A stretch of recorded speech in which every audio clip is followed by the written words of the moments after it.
These are the 8 books that made the biggest impact on me as I was playing baseball. If you don't know who I am, my name's Coach Bougie, and I transitioned from a middle infielder to a catcher my junior year of college. Now I get to make these sorts of videos to help a bunch of younger catchers and then coach them online from around the world. Let's jump into the 8 books, and then you let me know what your most impactful book is right down in the comments too.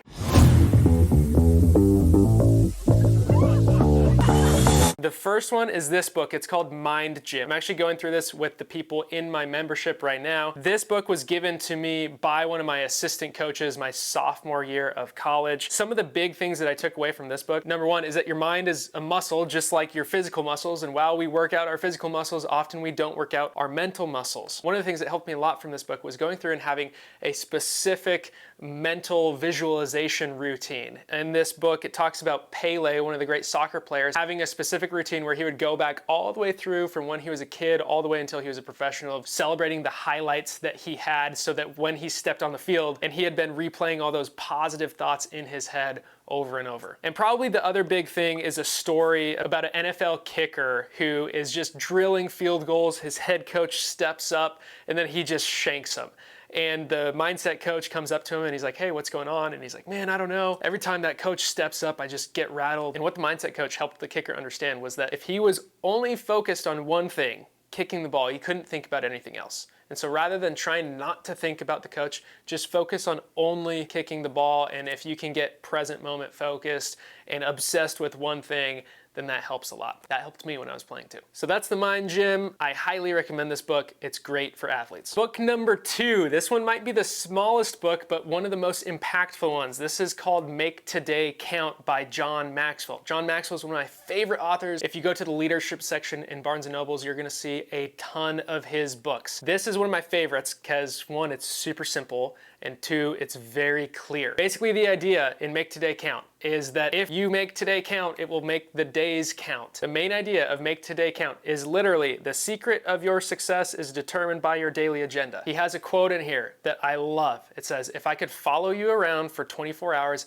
I would know whether you would be successful or not. And I think that that quote alone is worth the weight of gold in this book because it's true. If someone actually followed you around for 24 hours, they would know whether you'd be successful or not because what you do determines where you're gonna go. And in it, he talks about having a plan and then sticking to the plan. And if you can do those 2 things really well, then you're gonna be set apart from almost everyone else. So that's Make Today Count by John Maxwell, one of my very favorites. Book number 3 is The Mental Keys to Hitting. This is by Harvey Dorfman, one of the goats of mental performance, specifically for baseball. You can see he also wrote this book up here, The Mental Game of Baseball, and I think he has the mental keys to pitching too. Here are some of the chapter titles. First and foremost, See the Ball, Aggressiveness Under Control, Setting Your Goals versus Living Others' Expectations, Paying Proper Attention, the ability to concentrate on task, Routine, Ritual, and Superstition, Who's in Control. Basically, this is a goldmine of high performance habits and everything that you need mentally to set yourself up to succeed in the game. So that's number 3, The Mental Keys to Hitting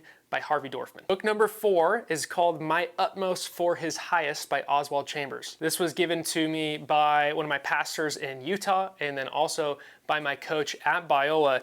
And basically it's a devotional where every day where there's a verse from the Bible and then a passage talking about what that means. This book was awesome. It helped me a lot throughout my whole time in college. I read it really consistently and it helped me a ton. I think that just as you optimize your life on the field, you should also optimize your life off the field, and that includes spiritually, and this book helped me a lot as I was in college. So that's My Utmost for His Highest by Oswald Chambers. Book number 5 is a book by one of the great catchers in the MLB, Jason Kendall, and it's called Throwback. And when you open up the cover, here's what it says. Ever wonder what's being said at home plate? How a team silently communicates, what goes on in the clubhouse behind closed doors? This book goes into the details of catching in a way that really helped me as I was transitioning from an infielder to a catcher. So I would highly recommend book number 5, Throwback by Jason Kendall. Book number 6 is the Bible, and this Bible helped me on the field and off the field. One of my favorite passages in the Bible is this. Matthew chapters 5 through 7 is the first time that Jesus talks publicly to anyone. Before that, he just lived his life. And then all of a sudden, he comes out and he makes his first piece of content, except it's live with a bunch of people there. And he talks about a bunch of stuff, and then this is what he finishes with. These few verses really stuck with me the whole time as I was learning to catch especially. It says, "Everyone who hears these words of mine and does them will be like a wise man who built his house on the rock. And the rain fell, and the floods came, and the winds blew and beat on the house, but it did not fall, because it had been founded on the rock. And everyone who hears these words of mine and does not do them will be like a foolish man who built his house on the sand.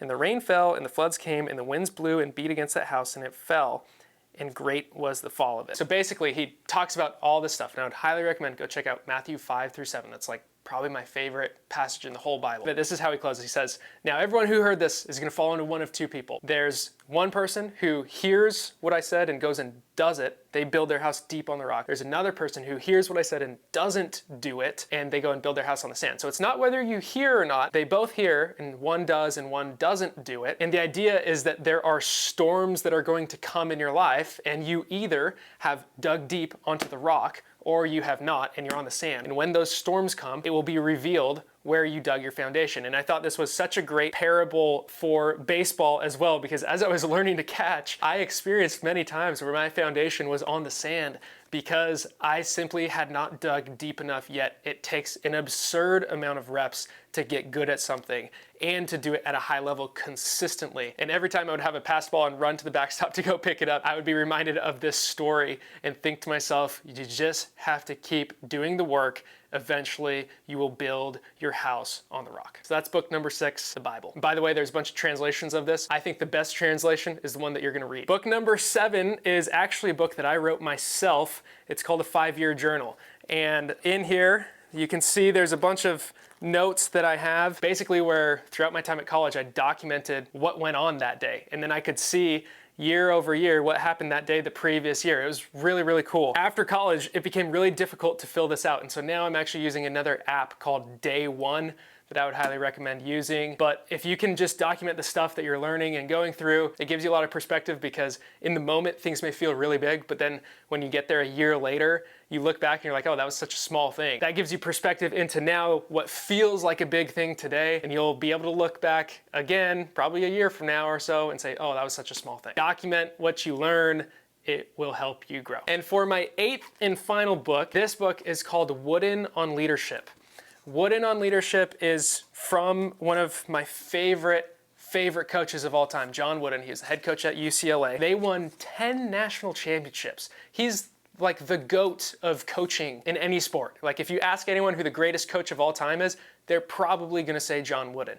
And what he did was he created what he called a pyramid of success. And I absolutely love the pyramid of success because it gives you a roadmap for what to do. So I would highly, highly recommend this book. And here's a quick summary of the things that I took away most from this book. So picture a triangle, and the cornerstones of this pyramid are 2 things: industriousness and enthusiasm. Industriousness is effort, enthusiasm is attitude. So the pillars of success rely on your effort and your attitude. You might have heard that before. But if you miss either of those 2 things, it's impossible for you to build, because the cornerstones will crumble and everything will fall. One of the key things that was in the middle that really stood out to me when I was probably about 13 was in the middle there's a block called alertness.